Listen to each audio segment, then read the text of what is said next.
ప్రభువునందు క్రీస్తునందు ప్రియమైన దేవుని పిల్లలారా, మన ప్రభువును రక్షకుడైనటువంటి యేసుక్రీస్తు నామమున మీ అందరికీ వందనాలతో ఈ యొక్క ఆత్మీయ కార్యక్రమానికి ఆహ్వానిస్తున్నాం. కాబట్టి ఈ యొక్క ఆత్మీయ కార్యక్రమాన్ని వీక్షిస్తున్న మీ అందరికీ కూడా దేవుని యొక్క పరిశుద్ధ వాక్యాన్ని బట్టి మీరు సంతృప్తిగా ఈ యొక్క వాక్యమును ఆశీర్వాదకరంగా ఉండులాగున దేవుడు మిమ్మల్ని ఆశీర్వదించబోతున్నందుకు దేవునికి స్తోత్రములు. కాబట్టి ఈరోజు మన యొక్క ప్రధానమైన అంశం ఏంటంటే ఆత్మీయ మార్గాలలో నిజంగా ఆత్మీయ సంతృప్తి కలిగి దేవుని బిడ్డలు జీవించుచున్నారా అన్న వాక్యాన్ని మనం ధ్యానించుకుపోతున్నాం. కాబట్టి ఈ అంశమును జ్ఞాపం చేసుకుంటున్నాం. ఆత్మీయ సంతృప్తి కలిగి దేవుని యందు నమ్మకంగా జీవించినట్లయితే దేవుని యొక్క సంతృప్తి కలిగి జీవిస్తాం. అందుకనే అనేకసార్లు అనేక ఆత్మీయమైన బిడ్డలకి దేవుని యొక్క సంతోషము సంతృప్తికరంగా ఉండదు. కారణం ఏంటంటే వారి యొక్క ఆత్మీయ జీవితంలో వారు అనుకున్న విధంగా ప్రతి ఒక్కటి కూడా మేలుల్నే కోరుకుంటున్నారు. కానీ అనేకసార్లు ఆత్మీయ జీవితంలో శ్రమలు, కష్టాలు, ఇరుకులు, ఇబ్బందులు ఇవన్నీ కూడా ఎదురైనప్పుడు దేవుడు నిజంగా నాకు ఏమీ చేయలేకపోతున్నాడని చెప్పి దేవుని యొక్క ఆ యొక్క ఆత్మీయ సంతృప్తిని మనం కోల్పోతున్నాం. అవును కదా ప్రియులారా? ఈరోజు మన యొక్క ఆత్మీయ అంశాన్ని బట్టి మనం చూసినట్లయితే ఆత్మీయ మార్గములో ఆత్మీయ సంతృప్తి కలిగి జీవించడానికి మనము ఏర్పరచుకున్న వాక్య భాగాన్ని మనం చూసినట్లయితే 1 తిమోతి రాసిన పత్రిక 6వ అధ్యాయము 6 నుంచి 8 వచనాలు మనము ధ్యానించుకుందాం. సంతుష్టి సహితమైన దైవభక్తి గొప్ప లాభసాధకమై ఉన్నది. మనం ఈ లోకములోనికి ఏమీ తేలేదు, దీనిలో నుండి ఏమీ తీసుకుని పోలేము. కాగా అన్న వస్త్రముల గలవారిమయ్యుండి వీటితో తృప్తి పొందిందుము. చూశారా ప్రియులారా? పరిశుద్ధ గ్రంథము నుంచి ఈ వాక్యాన్ని మనం ధ్యానించబోతున్నాం. ఈ వాక్యములో నిజంగా ఆ యొక్క తిమోతి ఏ విధంగా మనకి ఆ యొక్క గొప్ప భక్తి లాభసాధకమని మనకు తెలియచేస్తున్నాడు. ఈరోజు మన యొక్క ఆత్మీయ జీవితంలో అనేక సార్లు మన ఆత్మీయ మార్గాల్లో అసంతృప్తిగా మనం జీవిస్తుంటున్నాం. దేవునితో సమాధాన పడలేని స్థితిలో మనం జీవిస్తున్నాం. కారణం ఏంటంటే నిజంగా నీ యొక్క ఆత్మీయ జీవితంలో నీవు తృప్తికరంగా జీవించకపోవడమే. నిజంగా అనేక మంది దేవుని బిడ్డలో యేసు ప్రభు దగ్గర ఏమైనా దొరుకుతుందేమో, ఈ యొక్క బంగారము కానీ, వెండి కానీ, ఐశ్వర్యం కానీ, ఈ లోకంలో మనం అన్నిట్లో బాగుంటామనే ఒక సంతృప్తి కలిగి వస్తారు. కానీ అనేక సార్లు యేసయ్యను వెంబడించినప్పుడు, ఆయన నిన్ను శోధించినప్పుడు, ఆయన నిన్ను సువర్ణమైన బంగారముగా నిన్ను మార్చాలనుకున్నప్పుడు నిజంగా నీవు ఆ యొక్క ఆత్మీయ సంతృప్తి కలిగి దేవుణ్ణి అంటిపెట్టుకొని జీవించినప్పుడు దేవునికి నువ్వు సొత్తుగా మారిపోతున్నావు.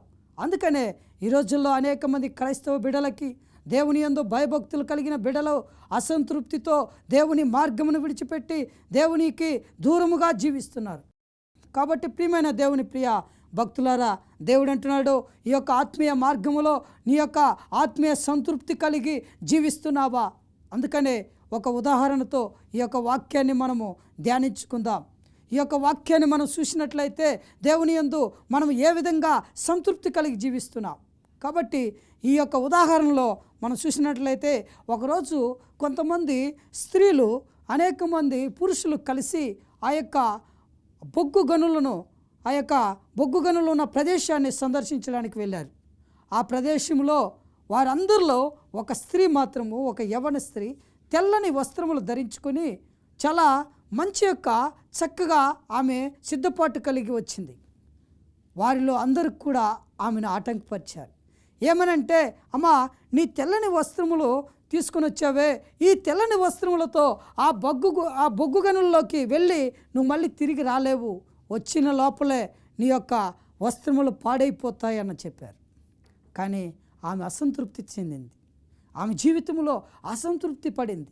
నిజంగా నేను ఇంత ఇష్టపడి నాకు ఇష్టమైనటువంటి ఈ తెల్లని వస్త్రములు నేను ధరించుకుంటే నిజంగా వీరు నన్ను ఆటంకపరుస్తున్నారే అని చెప్పి ఆ బొగ్గు గనుల మైనర్లో పనిచేస్తున్నటువంటి ఒక ఫోర్మెన్ దగ్గరికి వెళ్ళి మళ్ళీ అడుగుతుంది. ఆమె ఏమని అడుగుతుందంటే, అయ్యా, నేను ఈ వస్త్రములతో ఈ యొక్క బొగ్గు గనుల్లోకి రావడానికి వెళ్ళవచ్చునా అని అడిగినప్పుడు ఆయన చెప్పాడు, అమ్మా, నువ్వైతే వెళ్ళవచ్చు, కానీ నువ్వు మళ్ళీ తిరిగి అదే తెల్లని వస్త్రాలతో బయటికి రాలేవు. కారణం ఏంటంటే అక్కడ ఉన్నదంతా కూడా ఆ యొక్క మలినమైంది. కాబట్టి ఈ తెల్లని వస్త్రాలు అక్కడ ఉపయోగపడవు. కాబట్టి ప్రియమైన దేవుని బిడ్డలారా, ఈ ఉదాహరణ మనం చూసినట్లయితే మన యొక్క ఆత్మీయ సంతృప్తి ఏ విధంగా కలిగి ఉంటున్నాం, ఆత్మీయ జీవితంలో సంతృప్తి కలిగి ఏ విధంగా జీవిస్తున్నాం.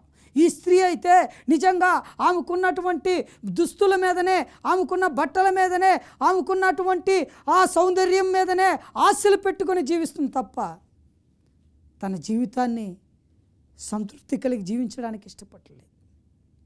అందుకనే ప్రియ సహోదరి సహోదరుడా, ఈరోజు మన యొక్క ప్రధాన అంశము ఆత్మీయ సంతృప్తి, స్పిరిచువల్ సాటిస్ఫాక్షన్. దేవుని యందు నమ్మకంగా నీవు జీవించినట్లయితే, దేవుని యందు నిజంగా నిలకడగా జీవించినట్లయితే దేవుడు నిన్ను ఆశీర్వదిస్తాడు, దేవుడు నిన్ను సంతృప్తికరంగా ఆశీర్వదిస్తాడు. అందుకనే ఒక మహాకవి అన్నాడు, సంతృప్తి దరిద్రుని ధనికుని చేస్తుందంట, అసంతృప్తి ధనికుని దరిద్రుని చేస్తుందంట. చూసారా ప్రియులరా, సంతృప్తి దరిద్రుని ధనికుని చేయగలదు, అసంతృప్తి ధనికుణ్ణి దరిద్రుడిగా మార్చగలదు. ఈరోజు ఈ పరిశుద్ధ వాక్యాన్ని ధ్యానించుచున్నప్పుడు నీవు యేసుక్రీస్తునందు గొప్ప ఆశీర్వాదకరంగా దీవెనకరంగా జీవించాలి అంటే నీలో మొట్టమొదట సంతృప్తికరమైన ఆ గొప్ప ఫలభరితమైన భక్తి సాధనముగా నువ్వు మార్చబడాలి. క్రీస్తునందు ప్రియ సహోదరి సహోదరుడా, దేవుని యందు నమ్మకముగా నిలకడగా ఉండినట్లయితే దేవుడు నిన్ను ఆశీర్వదిస్తాడు. క్రీస్తునందు ప్రియులారా, ఈరోజు మన యొక్క ఆత్మీయ మార్గం అసంతృప్తికరంగా ఉందేమో జ్ఞాపకం చేసుకో. అందుకే అనేక సార్లు మన యొక్క ఆత్మీయ జీవితంలో ఆ యొక్క మార్గాన్ని మనం కోల్పోతున్నాం, ఆ యొక్క ఫలవంతమైనటువంటి ఆత్మీయ జీవితాన్ని కోల్పోతున్నాం. అందుకే దేవుడు అంటున్నాడు, నీ ఆత్మీయ మార్గములో నీవు సంతృప్తిగా జీవిస్తున్నావా?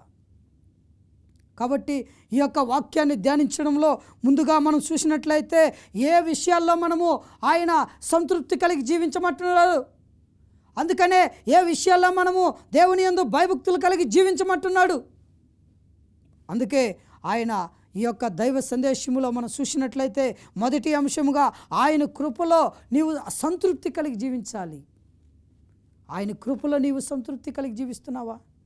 దేవుని కృపలో సంతృప్తి కలిగి జీవించినటువంటి యోబు జీవితాన్ని మనము మాదిరిగా తీసుకుందాం. యోబు యొక్క జీవితములో ఆయనకు వచ్చినటువంటి శ్రమలు, ఆయనకు వచ్చినటువంటి శోధనలు, అనేకమైనటువంటి బాధలను మనం జ్ఞాపకం చేసుకున్నట్లయితే ఆయన ఆత్మీయ మార్గములో ఏ విధంగా సంతృప్తి కలిగి జీవించాడు. కావున ప్రియమైన దేవుని ప్రియులారా, ఈరోజు మన యొక్క ఆత్మీయ జీవితంలో, ఆత్మీయ మార్గములో నీవు నిజంగా సంతృప్తిగా ఉంటున్నావా? సంతృప్తి కలిగిన జీవితాన్ని జీవిస్తున్నావా? నిజంగా ఆత్మీయ సంతృప్తి కలిగి ఆత్మీయ మార్గములో ఆత్మీయ ఫలములను అనుభవిస్తున్నావా? అందుకనే దేవుడు అంటున్నాడు, ఆ యొక్క యోబు జీవితములో ఏ విధంగా ఆ యొక్క అపవాది శోధించినప్పటికీ, అనేక విధములుగా ఆయన్ను ఆ యొక్క ప్రాణాపాయ స్థితిలో చేసినప్పటికీ ఆ యొక్క యోబు నిజంగా దేవునికి లోబడి యథార్థమైన భయభక్తులు కలిగి దేవుని యొక్క భయభక్తుల్లో ఆయన జీవించాడు. ఈరోజు ప్రియమైన దేవుని బిడ్డలారా, యోబుకు కలిగినటువంటి శ్రమలు, యోబుకు కలిగినటువంటి శోధనలు, యోబు జీవితంలో జరిగినటువంటి ఆ భయంకరమైన ఘటనలో ఆ యొక్క నాశనము మనకు జరిగితే మనము నిజంగా మన ఆత్మీయ జీవితంలో తృప్తిగా ఉంటున్నామా? మన ఆత్మీయ జీవితంలో ముందు కొనసాగగలుగుతున్నామా? మనం ఒక్కసారి ప్రశ్నించుకుందాం. ప్రియమైన దేవుని బిడ్డలారా, ఆ యొక్క అపవాది ఆ యొక్క యోబుని శోధించడానికి ముందుగా దేవుని దగ్గరికి వెళ్ళింది. దేవుని దగ్గర ఆ యొక్క అనుమతిని తీసుకొని ఆ అపవాది యోబుని శోధించడానికి ప్రారంభం చేసింది. కానీ చూసారా ప్రియులారా, మొట్టమొదటిగా ఆ యొక్క యోబుకున్నటువంటి సర్వ ఆస్తిని నాశనం చేసింది. తన యొక్క పనివారిని సమస్తమును చంపివేసింది. తనకున్నటువంటి బిడ్డలందరినీ నాశనం చేసింది. అలాంటి యొక్క సమయంలో యోబుకి చెవులకు ఒక్కొక్క వార్త వినబడినప్పుడు నిజంగా ఆయన ధైర్యము కలిగి, ఆయన నిజంగా దేవునిలో భయభక్తులు కలిగి, యథార్థము కలిగి, దేవుని యందు నిలకడగా ఉండి తన ఆత్మీయ జీవితంలో కృప పొందినటువంటి భక్తుడిగా మనం చూస్తున్నాం. క్రీస్తునందు ప్రియమైన దేవుని ప్రియులారా, యోబుకు వచ్చినటువంటి శ్రమలు ఎటువంటి గొప్ప శ్రమలు! యోబు కలిగినటువంటి ఆ యొక్క సమస్యలో నిజంగా యోబు ఏ విధంగా ఆ యొక్క ధైర్యం కలిగి దేవుని యందు భయభక్తులు కలిగి జీవించాడు. ఈరోజు ప్రియమైన దేవుని ప్రియులారా, మనం చూసినట్లయితే యోబు గ్రంథములో 1వ అధ్యాయం 21వ వచనములో ఆయన ఏమంటున్నాడు? యెహోవా ఇచ్చెను, యెహోవా తీసుకుని పోయెను, యెహోవా నామము స్తుతి కలుగునుగాక. దేవుణ్ణి స్తుతించాడు.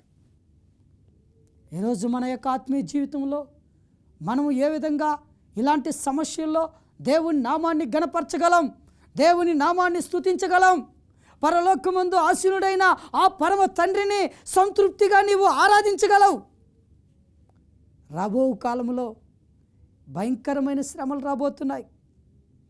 ఈ శ్రమలు ఎవరికో కాదు ప్రియమైన దేవుని బిడ్డ. నిజంగా ఎవరైతే దేవునిలో నిజంగా బలముగా ఆత్మభరితముగా ప్రార్థిస్తుంటారో వారితోనే ఈ శ్రమలు ప్రారంభం. అలాంటి శ్రమలలో దేవుని యందు తృప్తికరంగా జీవించడానికి ఇష్టపడుతున్నావా?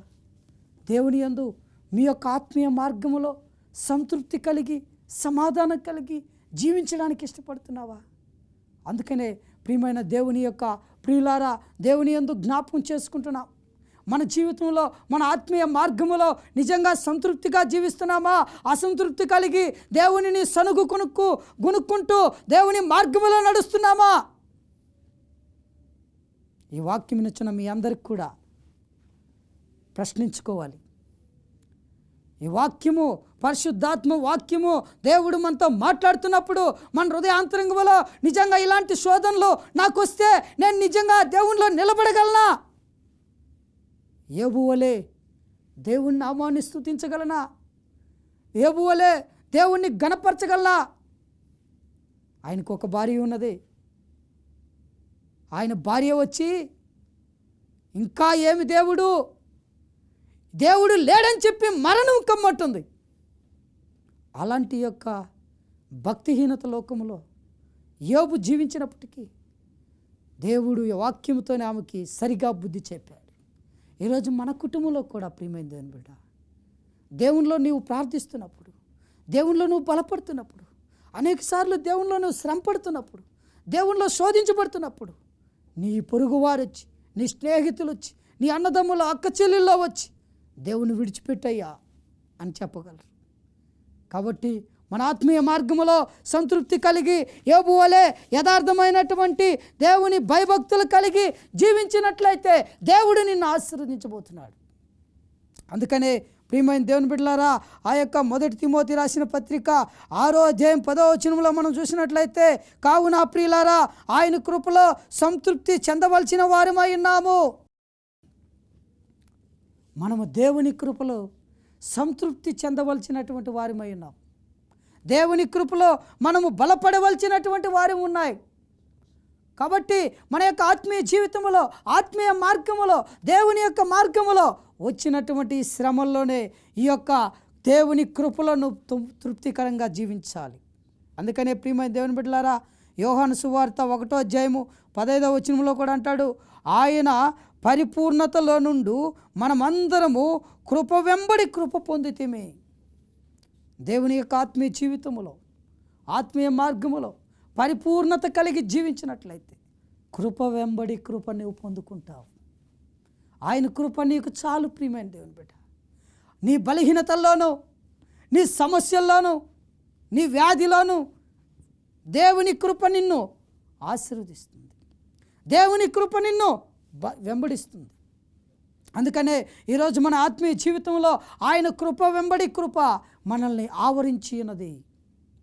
కాబట్టి మన ఆత్మీయ జీవితంలో, మన మార్గములో దేవుని యందు బలపడడానికి ఇష్టపడుతున్నావా? దేవుని యందు సంతృప్తి కలిగి యోబు కుటుంబం వలె ఆ యొక్క ఆశీర్వాదాన్ని పొందుకోవడానికి, యోబు కుటుంబం వలె, యోబు జీవితం వలె కృప పొందడానికి ఇష్టపడుతున్నావా? కావున ప్రియులారా, దేవుని యందు సంతృప్తి కలిగి జీవించాలి అంట. అంతేకాకుండా ప్రియమైన దేవుని బిడ్డ, ఆయన ఆత్మనందు సంతృప్తి కలిగి జీవించాలి. ఆయన ఆత్మలో సంతృప్తి కలిగినటువంటి దావీదును మనం చూస్తున్నాం. దావీదు నిజంగా ఏ విధంగా సంతృప్తి కలిగి జీవించాడు? దావీదు నిజంగా ఏ విధంగా తన యొక్క జీవితంలో ఏ విధంగా సంతోషించాడు? గొర్రెల దొడ్లో ఉన్నటువంటి దావీదుని తీసుకొచ్చి దేవుడు ప్రత్యేక రీతిగా ఆయన ఆశీర్వదించి ఆయన రాజును చేసి సింహాసనాసీనుడిగా మార్చినటువంటి దేవునిలో ఆయన సంతోషించాడు. ప్రియమైన దేవుని బిడ్డలారా, ఒక్కొక్కసారి మనం అనుకోవచ్చు, మన జీవితంలో మనం యోగ్యులమా? మనము దేవుని యందు నిజంగా జీవించగలమా? దేవుని యందు నిజంగా ఆ పని చేయగలమా అనుకోవచ్చు. ఆశ్చర్యకరుడు, అద్భుతకరుడైనటువంటి ఆలోచనకర్త అయినటువంటి ఆ యొక్క దేవుడు నిన్ను ఆశీర్వదిస్తాడు. ఆయనకి సాధ్యం. అయితే దావీదు జీవితంలో కూడా చేసిన గొప్ప కార్యం ఏంటంటే, అభిషేకంతో ఆయన నింపి, ఆత్మతో నింపి ఆయన్ను ఆశీర్వదించాడు, ఆయన్ని బలపరిచాడు. ప్రియమైన దేవుని బిడ్డ, అయితే ఆయనకు కూడా అనేకమైన శ్రమలు వచ్చినాయి, అనేకమైన శోధనలు వచ్చినాయి. అలాంటప్పుడు కూడా దేవుని స్తుతించాడు, దేవుణ్ణి మహింపరిచాడు. ప్రియమైన దేవుని బిడ్డ, అందుకనే ఇక్కడ చూడండి, కీర్తనల గ్రంథము 23వ అధ్యాయము 5వ వచనములో దావీదు ఏ విధంగా అంటున్నాడంటే, నా శత్రువుల ఎదుట నీవు నాకు భోజనమును సిద్ధపరిచితివి, నూనెతో నా తల అంటి ఉన్నావు, నా గిన్నె నిండి పొర్లుచున్నది. పరిశుద్ధాత్మ అభిషేకం పొందినటువంటి దావీదు. కాబట్టి ఆయనకి ఎవరైతే హాని చేయాలనుకున్నారు, ఎవరైతే ఆయనకు నిజంగా హాని తలపెట్టాలనుకున్నారు, అలాంటి వారి ఎదుటే భోజనమును సిద్ధపరిచాడు, అలాంటి వారి ఎదుటే ఆయన్ని ఆశీర్వదించాడు, అలాంటి వారి ఎదుటే ఆత్మాభిషేకముతో ఆయన రాజును చేశాడు. దావీదు అనేకమైన పాపంలో పడినప్పటికి కూడా దేవుడు ఆయన చేయి వదిలిపెట్టలేదు, దేవుడు ఆయన్ని విడిచిపెట్టలేదు. దేవుడు ఆయన్ని మళ్ళీ తన దగ్గరికి చేర్చుకొని తన ఆత్మీయ జీవితంలో కొనసాగించడానికి ఆయన అవకాశం ఇచ్చాడు. అందుకే దావీదు అన్నాడు, అయ్యా నేను ఎంత మాత్రం నా ఇల్లు ఏ పాటిది, నా జీవితం ఏ పాటిది, నన్ను ఇంత గొప్పగా చేసిన దానికి అయ్యా నేను పాత్రుడనా? అందుకనే ప్రియమైన దేవుని బిడ్డ, దావీదు తన యొక్క ఆత్మీయ జీవితంలో ఏ విధంగా సంతృప్తి కలిగి జీవించాడు, ఏ విధంగా దేవుని వాక్యమందు సంతృప్తి కలిగి జీవించాడు. ప్రియమైన దేవుని బిడ్డ, ఈరోజు మన ఆత్మీయ జీవితంలో ఏ విధంగా మనము ఆత్మీయ సంతృప్తి కలిగి ఆత్మీయ మార్గములో జీవిస్తున్నాం? దేవుడు నిన్ను నన్ను కోరుకునేది ఏంటంటే దేవుని మార్గములో జీవించాలని.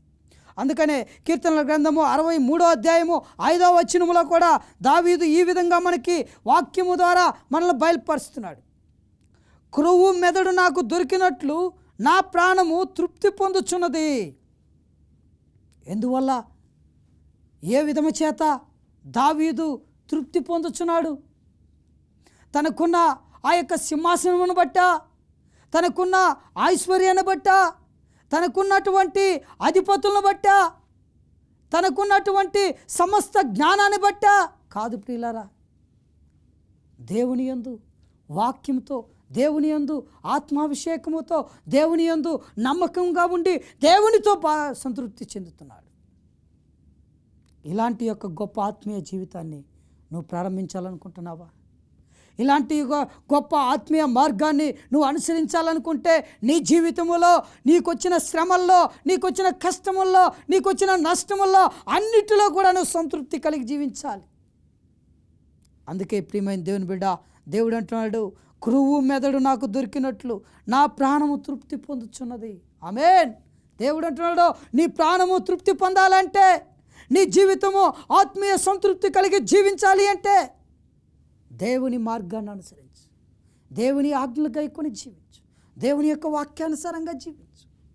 అందుకనే ప్రియమైన దేవుని బిడ్డలారా, ఎప్పుడైతే మనము ఇలాంటి సంతృప్తి కలిగి జీవిస్తామో ఆత్మీయ మార్గంలో సంతృప్తికరంగా జీవిస్తాం.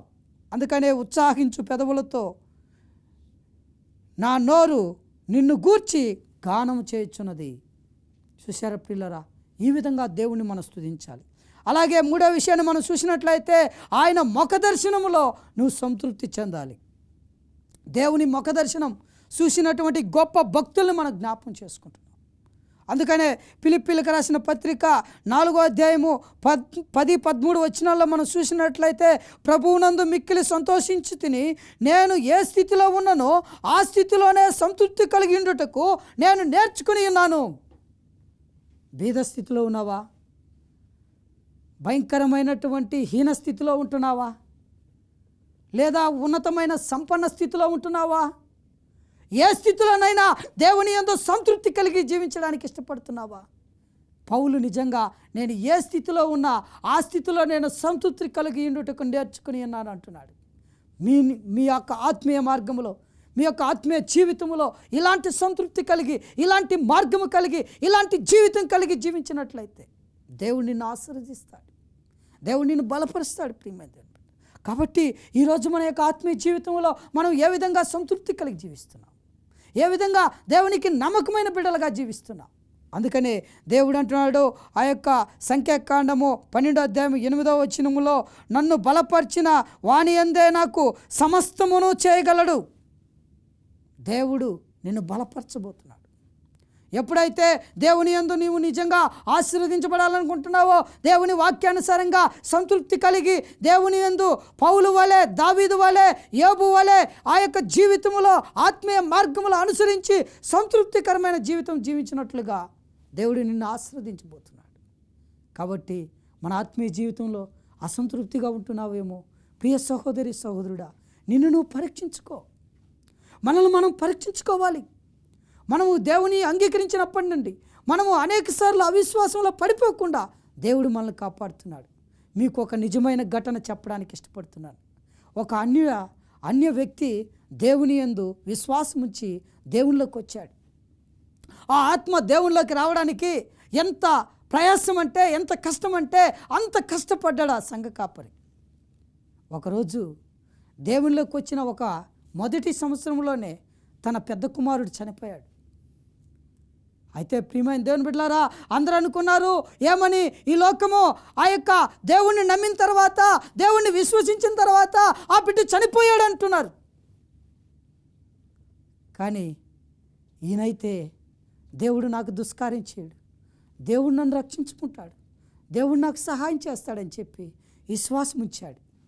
ప్రియమైన దేవుని బిడ్డ, మళ్ళీ దేవుడు 2 సంవత్సరాల తర్వాత ఆ బిడ్డకు అదేవిధంగా ఒక చక్కని కుమారుణ్ణిచ్చి మళ్ళీ తనలో చేర్చుకొని ఆ యొక్క బిడ్డను సంతృప్తికరమైనటువంటి ఆత్మీయ జీవితంలో నడిపించాడు. ఈరోజు ప్రభునందు ప్రియమైన ప్రియ సహోదరి సహోదరులారా, దేవుడు మనల్ని ఆశీర్వదించాలనుకుంటున్నాడు, దేవుడు మనల్ని బలపరచాలనుకుంటున్నాడు. కాబట్టి మనమందరము మనల్ని మనం సమర్పించుకొని, మనల్ని మనము దేవునికి తగ్గించుకొని చేసినట్లయితే దేవుడు మనల్ని సంతృప్తిగా ప్రార్థించాలని మనం చేస్తున్నాం. పరిశుద్ధుడా, పరలోకమందు ఆసీనుడైన మా పరమ తండ్రి, మీ పరిశుద్ధ పాదములకు స్తోత్రములయ్యా. బిడ్డలు మీరు ఆశీర్వదించండి. వాక్యం ఇచ్చిన మీ బిడ్డలందరినీ ఆత్మీయ సంతృప్తి కలిగి మీ ప్రత్యక్షత కొరకు ఎదురు చూసే బిడ్డలుగా మీరు ఆశీర్వదించమని యేసు నామములో అడుగుతున్నాం తండ్రి. ఆమేన్, ఆమేన్.